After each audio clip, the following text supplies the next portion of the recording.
You know that feeling when you discover something so outrageous your first instinct is to check the numbers twice? 3 weeks ago, I was going through federal procurement documents that most people would find mind-numbingly boring. But buried in page 847 of a routine audit report, I found something that made my blood run cold. $640 million. Gone. Vanished into a web of DEI contracts that existed more on paper than in reality. But before I tell you exactly how they pulled this off and who's scrambling to cover their tracks, I need you to do something. If you believe every tax dollar matters, if you think government corruption should be exposed regardless of who it embarrasses, hit subscribe. And if you want to support the kind of deep dive investigation that uncovers these schemes, become a member of this channel today. Because what I'm about to show you is just the tip of the iceberg. Picture this. You're a mid-level federal bureaucrat with contract database access. You've got pressure from above to hit diversity targets, and friends in the consulting world happy to help solve that problem. What do? You create companies that exist only to check boxes and cash checks. You write contracts so vague that accountability becomes impossible, and you hope nobody like me ever digs deep enough to connect the dots. Well, somebody did dig deep enough, and the dots form a picture that should terrify every taxpayer in America. The scheme started small. I traced the earliest contracts back to 2021, when federal agencies were flush with COVID relief money and under intense pressure to diversify their vendor pools. Nothing wrong with that goal, mind you. Competition is good for everyone. But what happened next wasn't competition. It was a sophisticated fraud that would make Bernie Madoff proud. Here's how it worked. Connected consultants created ghost companies. These weren't businesses with employees, offices, or real capabilities. They were legal entities with impressive websites and minority ownership certificates. Their only real skill was writing proposals that hit every diversity buzzword the federal government wanted to hear. The first red flag should have been the bidding process. When a legitimate defense contractor with 40 years of experience gets underbid by a company incorporated 6 months ago, somebody should ask questions. But asking questions isn't politically popular when the new company checks all the right demographic boxes. Contract number 1 was for cybersecurity consulting at the Department of Education, $16 million. The winning company promised to deliver cutting-edge threat assessment capabilities. What they actually delivered were PowerPoint presentations recycled from public sources and a handful of entry-level analysts who spent most of their time on other projects. But here's where it gets interesting. The project officer who approved that contract had a problem. The deliverables were garbage, but acknowledging that meant admitting his diversity initiative was failing. So instead of demanding better work, he signed off on the Phase 2 expansion. $32 million more for the same company that had already proven they couldn't do the job. That's when the feeding frenzy began. Word spread through the federal contracting community that these new diversity contractors were untouchable. Criticize their work, and you'd be accused of racism. Demand actual results, and you'd be labeled as someone who doesn't support inclusion. It was brilliant in its simplicity. They had weaponized good intentions. I found the smoking gun in an email chain between 3 senior acquisition officials. One of them wrote, and I quote, "We all know these deliverables are substandard, but pushing back would create an HR nightmare. Just approve the invoices and let the next administration deal with it." That email is dated 18 months ago. 18 months of conscious fraud sanctioned at the highest levels. The network expanded quickly. By 2023, I counted 47 companies that shared the same business model. Shell companies with minority ownership, big promises, and an impressive ability to bill for work they never actually performed. They bid on everything from IT modernization to facilities management to training programs. And they won contracts worth a combined $640 million. You want to know the most infuriating part? Some companies didn't even bother maintaining the pretense of having real employees. I found one contractor claiming to have 50 cybersecurity experts. Their LinkedIn profiles were fake. Their resumes were copy-pasted from other people's actual careers. When I tried to reach their supposed chief technology officer for comment, the phone number went to a pizza shop in Newark. The paper trail tells a story of systematic deception enabled by bureaucratic cowardice. Project after project approved despite obvious deficiencies. Invoice after invoice paid without proper verification. And when whistleblowers inside these agencies tried to raise concerns, they were transferred to different departments or forced into early retirement. Let me tell you about Jennifer Martinez, a GS-14 contracting specialist at the Department of Health and Human Services. She was the first person to raise red flags about these ghost companies. When she noticed that 3 different minority-owned contractors were using the same office address, the same phone number, and suspiciously similar employee rosters, she did what any honest civil servant would do. She reported it up the chain. Her supervisor told her to mind her own business. When she persisted, citing federal acquisition regulations that were clearly being violated, she was called into HR for a performance discussion. The message was crystal clear: shut up or ship out. Jennifer chose to document everything instead.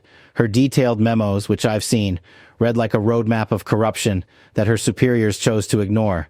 But Jennifer wasn't alone. I've spoken to 7 other federal employees who witnessed this fraud firsthand. They watched as legitimate small businesses were pushed aside by companies that existed only on paper. They saw invoices approved for work that was never performed. They witnessed project managers who couldn't answer basic questions about their own deliverables. And here's the most chilling part. When these employees tried to use official channels to report what they saw, they discovered that the reporting system itself had been compromised. Fraud hotlines went unanswered. Inspector General complaints disappeared into bureaucratic black holes. The very people charged with preventing this kind of abuse had become part of the cover-up, but the scheme started unraveling when one of the ghost companies got greedy. They bid on a $120 million contract to modernize the Veterans Affairs scheduling system. This wasn't just another consulting gig where they could hide behind vague deliverables. This was real software that real veterans would depend on to get medical care. 6 months into the project, it became obvious that this company had no idea what they were doing. The code they delivered didn't work. Their project managers couldn't answer basic technical questions. And when VA officials demanded to see the development team, they were told everyone was working remotely and unavailable for meetings. That's when Senator Johnson's Oversight Committee got involved. They subpoenaed records, interviewed witnesses, and started asking the questions that federal acquisition officials should have asked from the beginning. Who are these people? Where did they come from? And what happened to all that money? The committee hearings were a masterclass in bureaucratic evasion. Agency officials sat behind mahogany tables, swearing under oath that they had followed all proper procedures, while the evidence of fraud sat in manila folders right in front of them. I watched one assistant secretary claim, with a straight face, that a company with no employees and no office space was a strategic diversity partner, deserving of a $40 million contract. The most damning testimony came from Marcus Thompson, a former project manager at one of these ghost companies. He had been hired to provide legitimacy, a real person with real credentials to front their operations.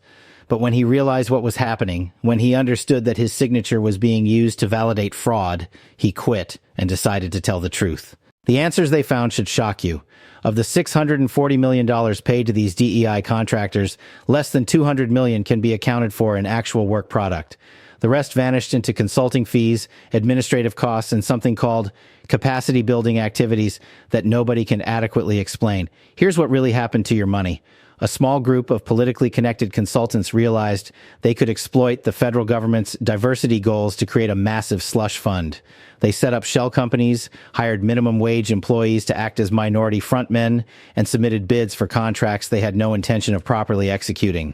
When they won these contracts, which they did with remarkable frequency, they subcontracted actual work to legitimate firms for a fraction of the contract value.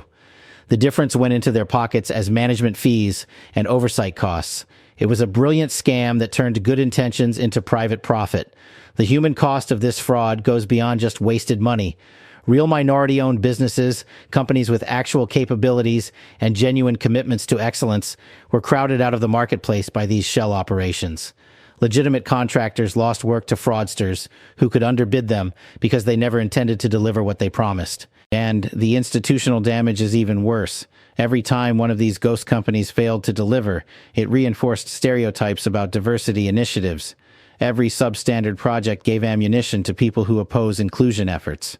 These fraudsters didn't just steal money. They poisoned the well for legitimate diversity programs that could actually make a difference. The investigation is ongoing, but I can tell you that at least 6 federal officials have already been placed on administrative leave. 3 companies have had their contracts terminated for cause, and the Justice Department has opened criminal investigations into what they're calling the largest procurement fraud in federal history. But here's what bothers me most about this whole mess. The warning signs were obvious from the beginning. Any competent acquisition professional could have spotted these red flags. The problem wasn't lack of oversight capability. The problem was lack of political will to exercise that oversight when it might be uncomfortable. This is what happens when virtue signaling replaces actual governance, when checking boxes becomes more important than checking results, when the fear of being called names outweighs the responsibility to protect taxpayer dollars. The people who enabled this fraud should be held accountable, not just the fraudsters who executed it. The good news is that sunlight is the best disinfectant. Every contract, every invoice, every email is now under scrutiny. The days of easy money for shell companies are over. But the damage has been done, and it will take years to rebuild the trust and credibility that was lost. This is why we do this work. This is why accountability matters. $640 million didn't just disappear into thin air. It was systematically looted by people who counted on your indifference and their political protection to get away with it. They were wrong. We're watching. We're investigating. And we're not going away. Hit that subscribe button if you want to stay informed about what we uncover next. Because if they'll steal $600 million from diversity programs, what won't they steal? The answer might surprise you, and it definitely won't make you happy. Thank you for caring about the truth. Thank you for demanding better from your government. Now let's get to work making sure this never happens again.